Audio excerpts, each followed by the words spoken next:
जो वक्त जाता है उससे जो सुलह होता है नबी अकरम सल्लल्लाहु अलैहि वसल्लम का, वो शर्तें इतनी नाजायज थी काफिरों की तरफ से, लेकिन नबी अकरम सल्लल्लाहु अलैहि वसल्लम ने उन नाजायज शर्तों को भी माना।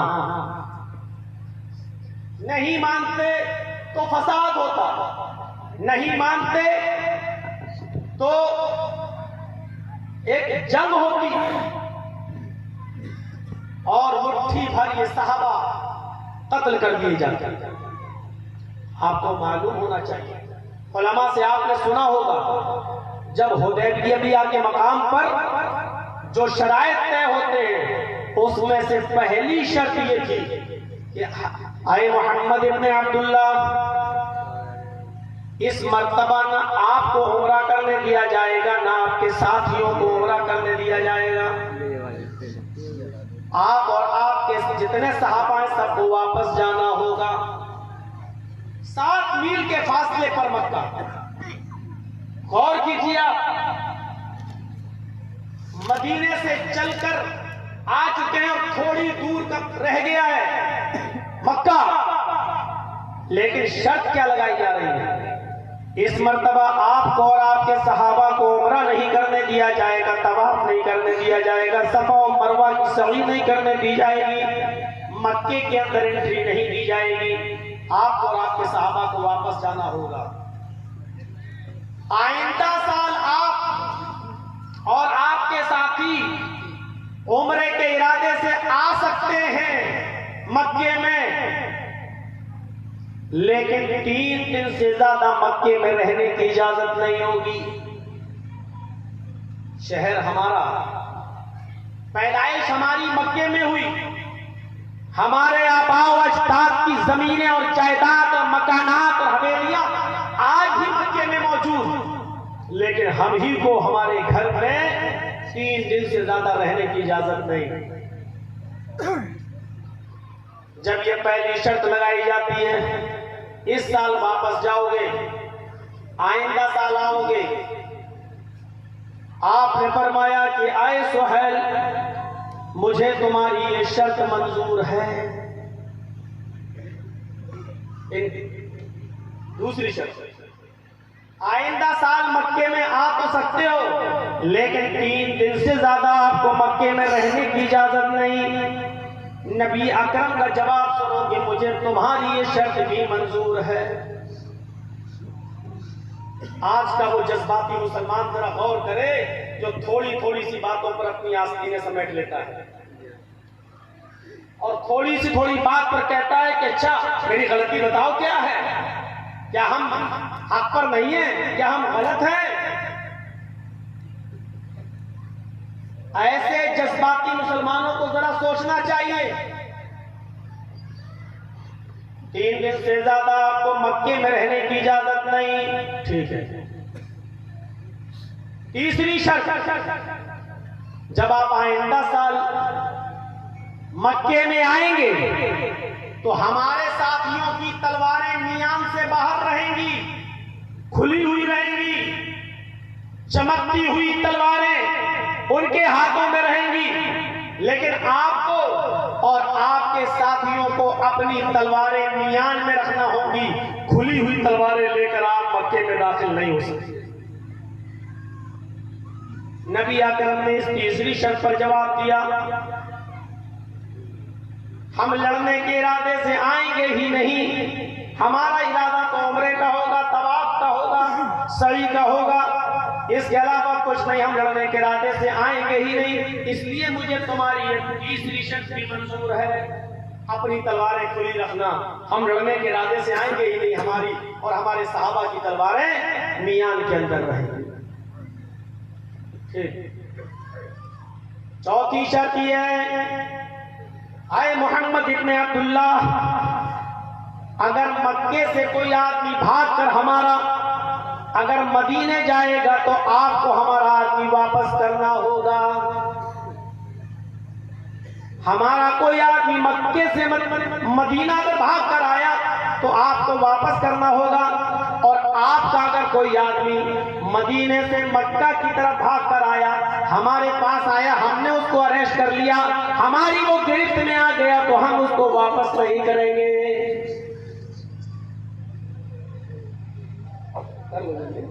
समेट लीजिए यहां से,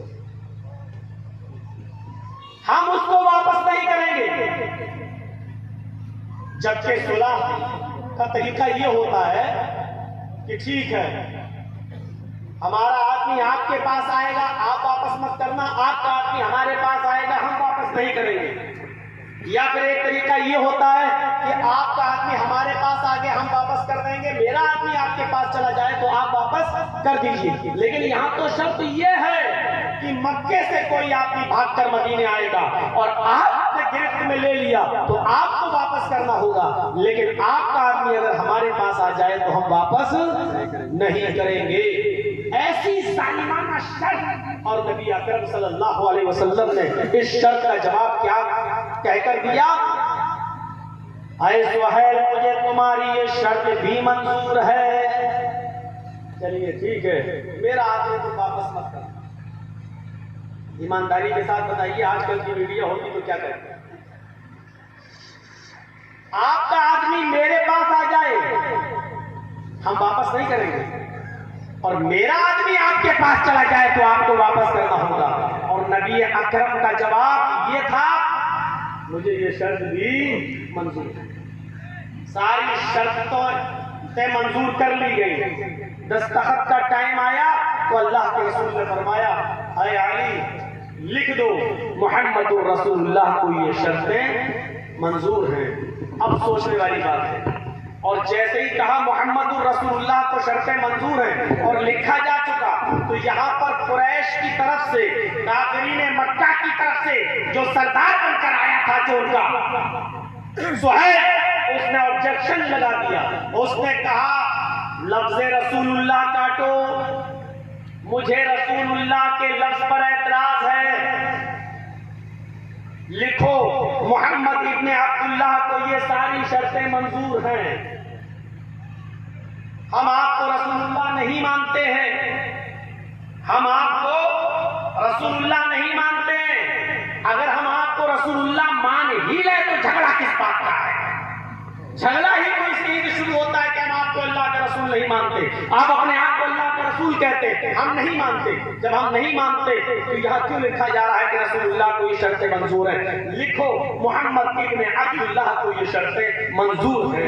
बुखारी शरीफ की रिवायत के मुताबिक अल्लाह के नबी सल्लल्लाहु अलैहि वसल्लम ने हजरत अली से कहा, ऐ अली लफ्ज़ रसूलुल्लाह काट दो और आगे इब्ने अब्दुल्लाह लिख दो। मोहम्मद इब्ने अब्दुल्लाह को ये शर्तें मंजूर हैं, लिख दो। यहां पर हजरत अली रज़ी अल्लाह ताला अन्हु ने जो जुमले कहे वो उनकी ईमानी गैरत थी। फरमाया, ऐ अल्लाह के नबी सल्लल्लाहु अलैहि वसल्लम, अल्लाह ताला ने आपको नबी और रसूल बनाकर भेजा है। जब आप अल्लाह के रसूल हैं और ये बरहक है, आप जब अल्लाह के रसूल हैं और ये सच है कि आप अल्लाह के रसूल हैं, तो मेरे हाथों में इतनी ताकत नहीं है कि मैं लफ्ज़ रसूलुल्लाह अपने हाथ से काट सकूं। मैं कैसे रसूलुल्लाह के लफ्ज को काटूं? जबकि आप अल्लाह के रसूल हैं, मैं जानता हूं कि आप अल्लाह के रसूल हैं, तो मैं कैसे काटूं? मेरे कलम में, मेरे हाथ में इतनी ताकत नहीं है, मेरे हाथों में इतनी जुर्रत नहीं है कि वो लफ्ज़ रसूलुल्लाह काट सकें। लेकिन समझौता बिगड़ न जाए, सुलह खत्म न हो जाए, अल्लाह के नबी ये शांति भंग न हो जाए। अल्लाह के नबी सल्लल्लाहु अलैहि वसल्लम ने हजरत अली से कहा, तो फिर मुझे बताओ, मुझे दिखाओ कहां लिखा है लफ्ज़ रसूलुल्लाह। हजरत अली ने इशारा किया, ये लिखा हुआ, ये इशारा किया, ये यहां से यहां तक ये लफ्ज़ रसूलुल्लाह। अल्लाह के नबी सल्लल्लाहु अलैहि वसल्लम ने अपने हाथ से कलम उठाया और लफ्ज़ रसूलुल्लाह को अपने हाथ से काट दिया। जरा तसव्वुर कीजिए उस वक्त हजरत उमर फारूक के दिल पर क्या बीत रही होगी जब लफ्ज़ रसूलुल्लाह, अल्लाह के रसूल अपने हाथ से काट रहे होंगे। हजरत अली के दिल से पूछो क्या गुजर रही होगी जब अल्लाह के नबी लफ्ज़ रसूलुल्लाह अपने हाथ से काट दिया। ऐ अली, मैं रसूलुल्लाह भी हूं और अब्दुल्लाह का बेटा मोहम्मद भी हूं। अल्लाह ने मुझे मोहम्मद इब्ने अब्दुल्लाह भी बनाया और मोहम्मद मुहम्मद रसूलुल्लाह भी बनाया। ये मुझे रसूलुल्लाह नहीं मानते, कोई बात नहीं, इब्ने अब्दुल्लाह तो मानते हैं, अब्दुल्लाह का बेटा तो मानते हैं, चलो ठीक है। मेरे भाइयों जरा तसव्वुर कीजिए इस मंजर पर। बुखारी की रिवायत के मुताबिक हजरत उमर फारूक ने यहां तक कह डाला, अलस्ता अलल हक, ऐ अल्लाह के रसूल क्या हम हक पर नहीं हैं? अल्लाह के नबी ने कहा बला, क्यों नहीं, हम तो हक पर हैं। अल्लाह के नबी से हजरत उमर ने कहा क्या ये गलत रास्ते पर नहीं है, क्या ये गलती पर नहीं है, अहुम अलल बातिल, क्या ये झूठे रास्ते पर नहीं है? अल्लाह के नबी ने कहा हाँ, क्यों नहीं, हम हक पर हैं और ये गलत है, ये झूठ पर है।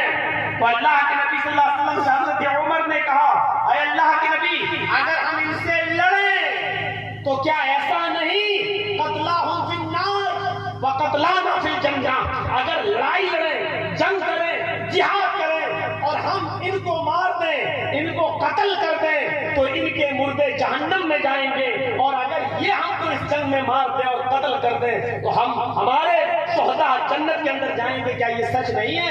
क्या अगर हम लड़ाई लड़ते हुए इनको मार दें तो क्या ये जहन्नम में नहीं जाएंगे? आपने कहा जाएंगे। कहा कि अगर हम लड़ते लड़ते शहीद हो जाएं, कत्ल कर दिए जाएं तो क्या हम जन्नत में नहीं जाएंगे? आपने फरमाया क्यों नहीं, हम जाएंगे।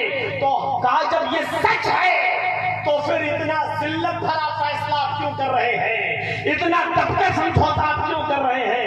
हजरत उमर फारूक ये कह रहे हैं हजरत मुहम्मद रसूलुल्लाह से, लेकिन अल्लाह के रसूल ने फरमाया मैं ज़बान दे चुका हूँ, मैं सुलह कर चुका हूँ, मैं समझता हूँ इस सुलह के फवाइद, मैं समझता हूँ इस समझौते के फायदे, मैं समझता हूँ कि फसाद बर्पा करने से कुछ नहीं मिलेगा, लिहाजा दबका समझौता करने से अगर अमन कायम है, शांति कायम है, तो बेहतर यही है कि कुछ दबका समझौता कर लिया जाए। और अल्लाह के रसूल ने हजरत उमर फारूक की नहीं मानी, बल्कि समझौता कर ही लिया और वापस चले गए, उमरा नहीं किया, और इन नाजायज शर्तों को भी आपने मान लिया।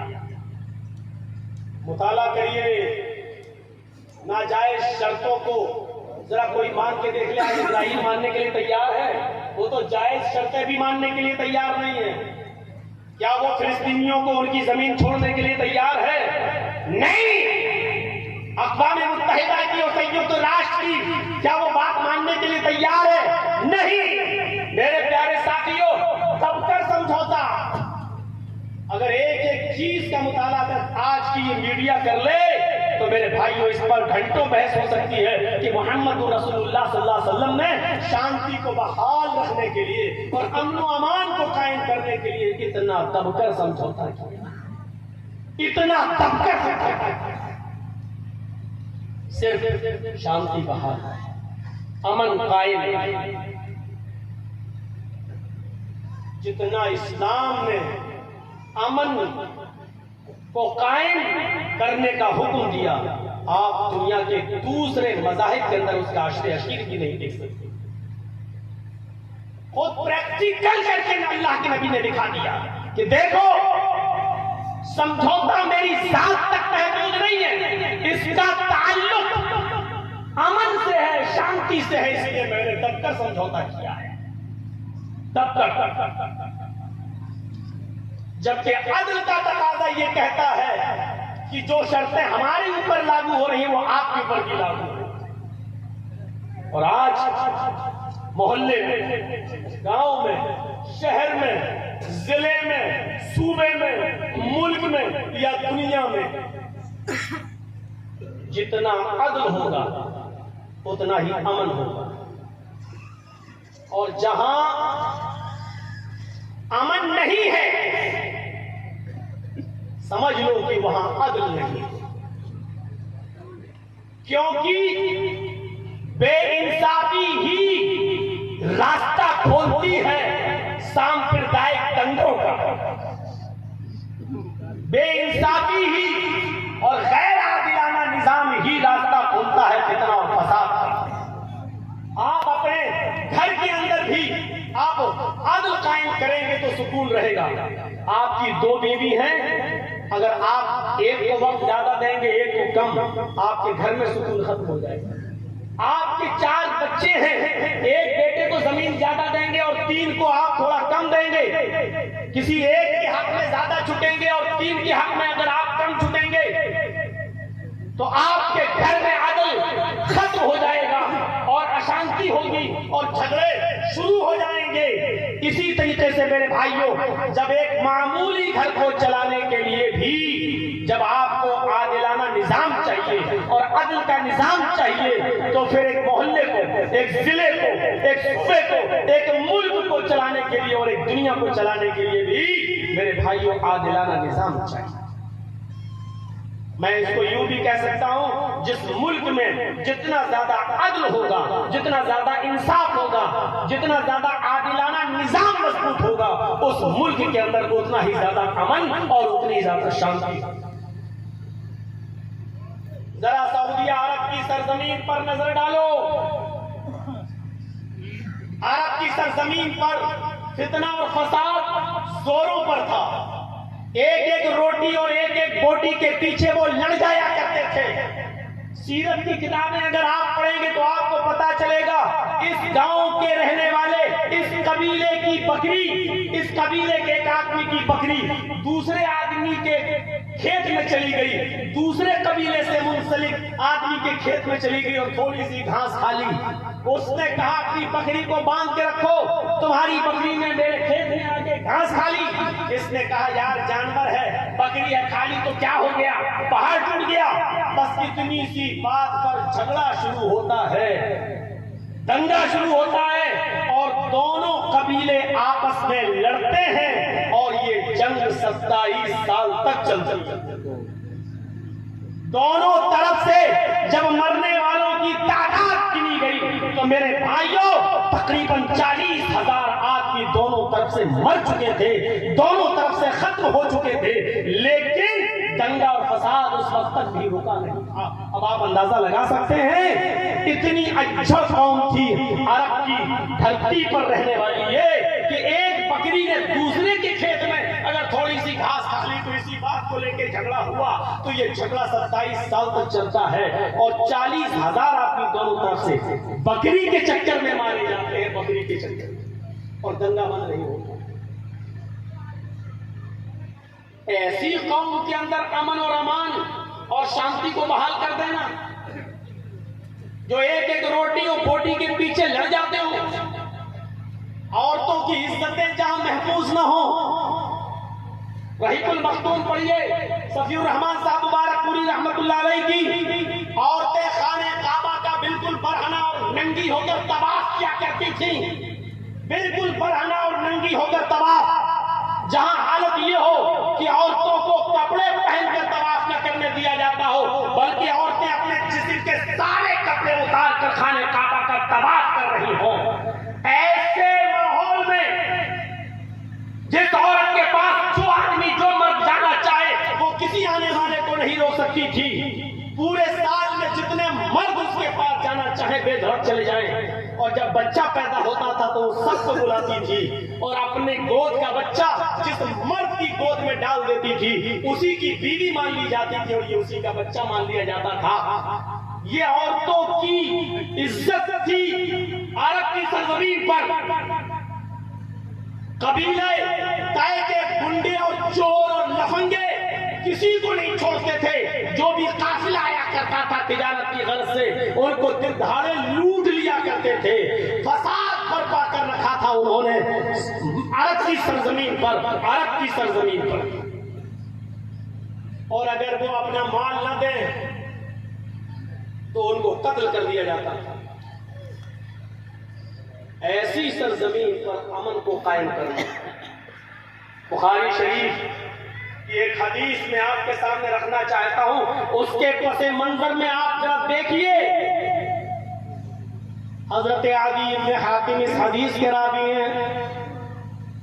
वो बयान करते हैं कि मैं अल्लाह के नबी सल्लल्लाहु अलैहि वसल्लम के पास बैठा हुआ था। मैं अल्लाह के नबी सल्लल्लाहु अलैहि वसल्लम के पास बैठा हुआ था कि इतने में एक आदमी आया और उसने अल्लाह के नबी सल्लल्लाहु अलैहि वसल्लम से फरमाया कि आय अल्लाह के नबी, आय अल्लाह के रसूल, हालात बड़े नाजुकता में है, किसी को कोई महफूज नहीं है, इज्जत सलामत नहीं है, माल और दौलत लूट लिया जाता है। आपने कहा बैठो। थोड़ी देर में एक और आदमी आता है, उसने कहा अल्लाह के नबी, अगर कोई शख्स अपना माल अगर न दें चोरों को, इन लुटेरों को, तो वो उसका मर्डर कर देते हैं, कत्ल कर देते हैं। अल्लाह के नबी सल्लल्लाहु अलैहि वसल्लम ने कहा बैठो। वो उधर भी बैठ गए।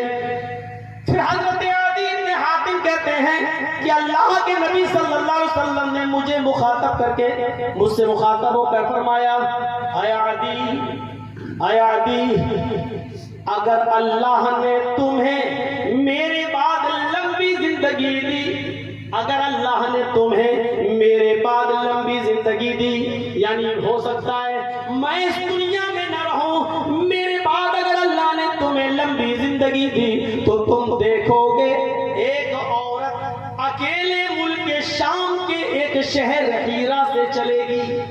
मुल्क शाम का एक शहर है हीरा, उस हीरा की बस्ती से एक औरत अकेले चलेगी, मुल्क शाम से अपनी सवारी पर बैठेगी, 2-4 दिन और रात का सफर करेगी। वो अरब की सरहद में दाखिल होगी, मक्के के बॉर्डर में दाखिल होगी, वो खाने काबा तक आएगी, खाने काबा का तवाफ करेगी, खाने काबा का तवाफ करेगी, सफा मरवा की सई करेगी, फिर अपनी सवारी पर बैठ कर वो मुल्क शाम वापस चली जाएगी। उस औरत की इज्जत और आबरू को कोई लूटने वाला नहीं होगा, उसकी इज्जत और नामूस पर कोई हमला करने वाला नहीं होगा।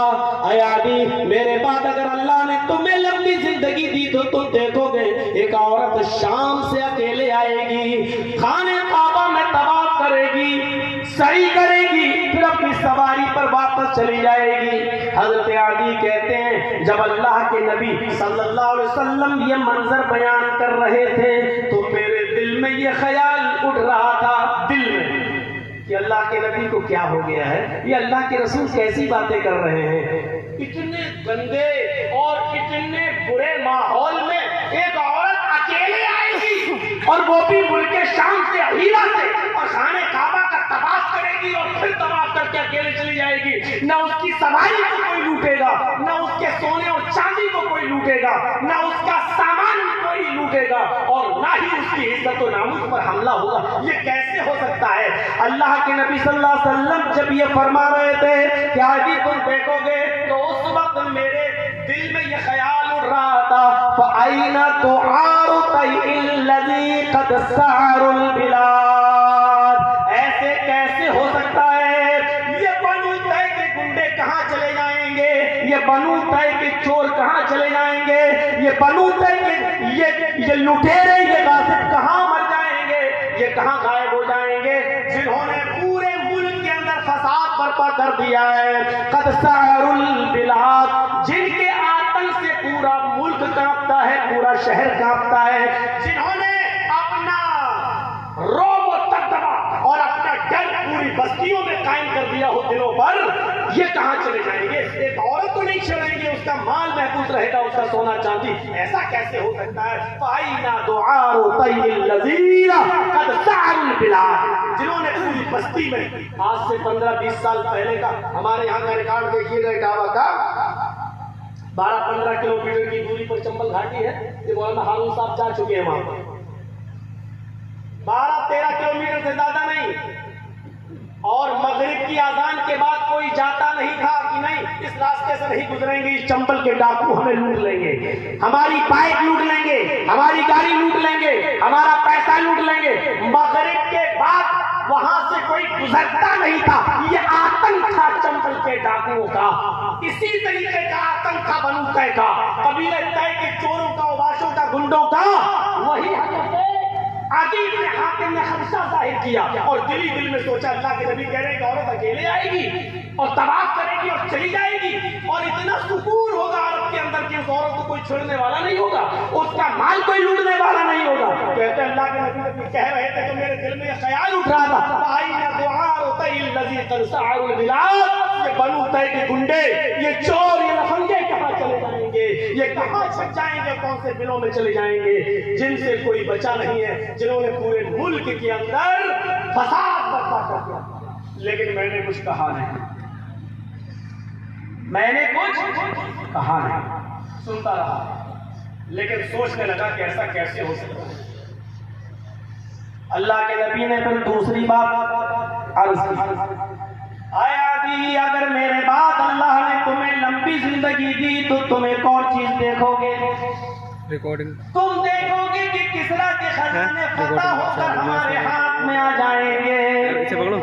अपनी रिकॉर्डिंग कर तो दिया ना और कर। आए आदि, तुम देखोगे कि किसरा के खजाने फतह होकर हमारे पास आ जाएंगे, हम उनके मालिक होंगे। अदी इब्न हातिम मुस्कुराने लगे और मुस्कुराकर कहने लगे, अल्लाह के रसूल, आए अल्लाह के नबी, कौन से किसरा की बात कर रहे हैं? किस किसरा की बात कर रहे हैं? किसरा इब्न हुर्मुज की? क्या आप ये बात किसरा इब्न हुर्मुज के बारे में कह रहे हैं?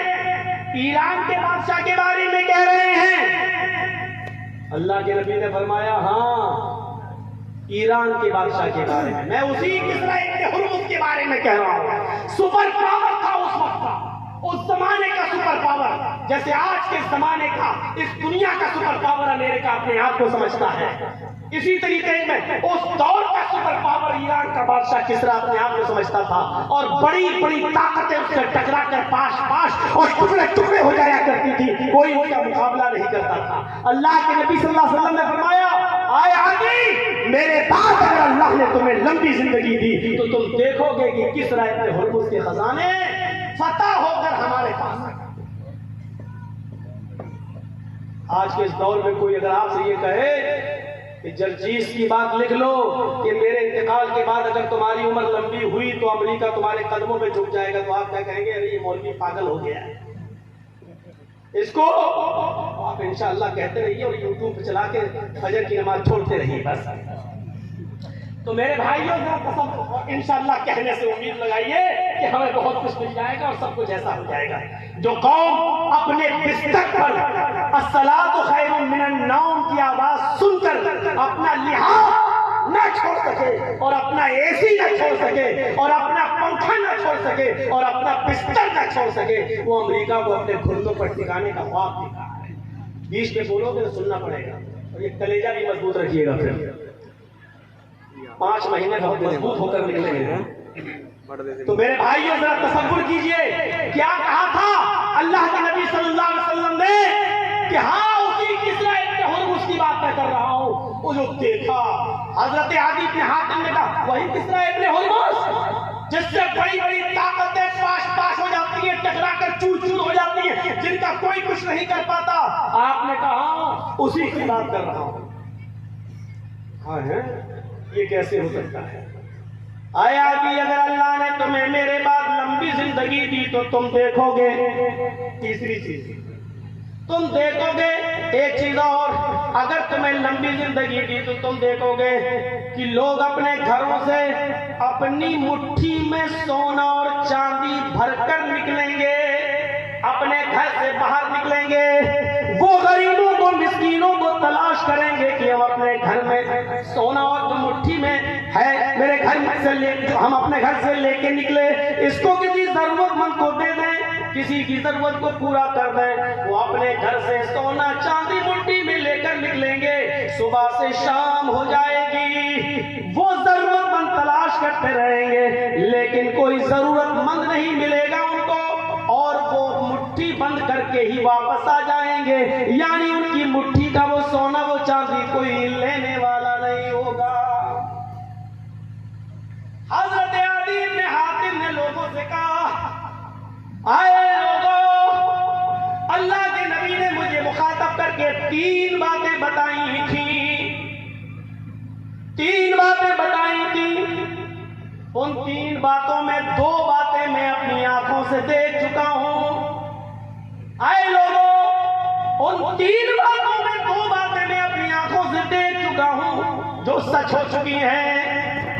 आज के जमाने में मैं देखता हूं, हज़रत आदी ने कहा, बुखारी की रिवायत, आए लोगों, मैंने ये देख लिया है, एक औरत मुल्क शाम से अकेली आती है, अपनी सवारी पर बैठती है, ऊंट का सफर करती है, 2-4-6 दिन में वो मक्का पहुंचती है, खाने काबा का तवाफ करती है, सफा मरवा की सवारी करती है और फिर अपनी सवारी पर लौट कर वापस चली जाती है। मुल्क शाम उसके जिस्म पर सोने और चांदी के जेवर भी होते हैं, माल भी होता है उसके पास सामान भी होता है, लेकिन वो अकेले आती है और अकेले जाती है। उस औरत का न तो कोई मान लेने वाला कोई होता है और न उस औरत की इज्जत व आबरू पर हर्फ आता है।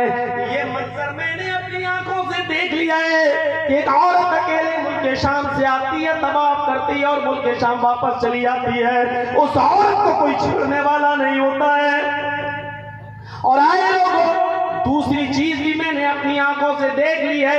हजरत उमर फारूक के जमाने में ईरान के बादशाह किसरा को भी शिकस्त दे दी गई और ईरान का बादशाह और उसकी फौज पूरी तरीके से भाग जाती है और अपना सारा सोना चांदी और माल वहीं छोड़ देती है, जो लूट लिया जाता है। और ये माल गनीमत जो हमारे हाथ में आ जाता है, अल्लाह के नबी ने यही फरमाया था, आए अदी, अगर मेरे बाद तुमने लंबी जिंदगी पाई तो तुम देखोगे कि किसरा के खजाने फतह होकर हमारे पास यानी हमारे सहाबा के पास आ जाएंगे। हजरत उमर फारूक के जमाने में किसरा छोड़ के भाग गया और ईरान को फतह कर लिया गया, लिहाजा ये किसरा इब्न हुर्मुज के सारे खजाने आज हमारे हाथ में आ गए। उसमें सोने का कंगन भी है, सोने का मुकुट भी है। किसरा जो सोने का ताज पहना करता था वो ताज भी शामिल है और जो सोने के कंगन पहना करता था वो कंगन भी शामिल है। ये दो चीजें मैं अपनी आंखों से देख चुका हूँ। ये दोनों चीजें तो नबी अकरम की बिल्कुल सच्ची साबित हो चुकी हैं। अगर मेरे पास तुम्हें अल्लाह ने लंबी जिंदगी दी तो कयामत से पहले तुम्हें तीसरी चीज भी देख लोगे, कुर्बे कयामत तुम तीसरी चीज भी देखोगे और वो ये होगी कि लोग अपने घरों से सोना और चांदी अपनी मुट्ठी में बंद करके निकलेंगे, जरूरतमंद को ढूंढेंगे, गरीबों को ढूंढेंगे, मिस्कीनों को ढूंढेंगे, जरूरतमंद को ढूंढेंगे, लेकिन कोई जरूरतमंद नहीं मिलेगा, कोई जरूरतमंद नहीं मिलेगा। वो सोना जिस हाल में लेके जाएंगे उसी तरीके से वापस वो लौट कर अपने घर आ जाएंगे। कोई सोना और चांदी लेने वाला नहीं होगा, यानी इतनी फरावानी होगी, इतनी दौलत होगी कि कोई किसी के सोने और चांदी का भी मोहताज नहीं होगा। लोग लेके निकलेंगे, कोई लेने वाला नहीं होगा। ये चीज भी तुम अपनी आंखों से तुम देखोगे। मेरे प्यारे साथियों, जरा तसव्वुर करो कि एक औरत का हीरा से आना, शाम से आना और मक्के में और फिर तबाह करके वापस चला जाना, इतना अमन, इतनी शांति, इतना सुख अरब के अंदर ऐसे ही नहीं हो गया। इसके लिए अल्लाह के रसूल को मजबूत आदिलाना निजाम कायम करना पड़ा। जो चोरी करते थे अल्लाह के रसूल ने उनके हाथ काटने की सजा मुतय्यन की। जो लूटा करते थे अल्लाह के रसूल ने उनके हाथ कटवाए। जो किसी को कत्ल कर दिया करता था इंतकामन उसकी गर्दन भी कत्ल की जाने लगी। मेरे भाइयों, जो किसी का हाथ तोड़ता था बदले में उसका भी हाथ तोड़ा जाता था। जो किसी का पैर तोड़ता था बदले में उसका भी पैर तोड़ा जाने लगा। जो किसी की आंख तोड़ता था बदले में उसकी भी आंख तोड़ी जाती थी। जब आपने आदिलाना निजाम कायम किया और इसमें यहूद और नसारा मुस्लिम को नहीं देखा, आपने कौम और मजहब और मिल्लत को नहीं देखा, बल्कि सबको बराबर की नजर से देखा। इसलिए वहां आदिलाना निजाम जब कायम हुआ तो ये अमन भी कायम हो गया, ये सुकून भी कायम हो गया। क्यों?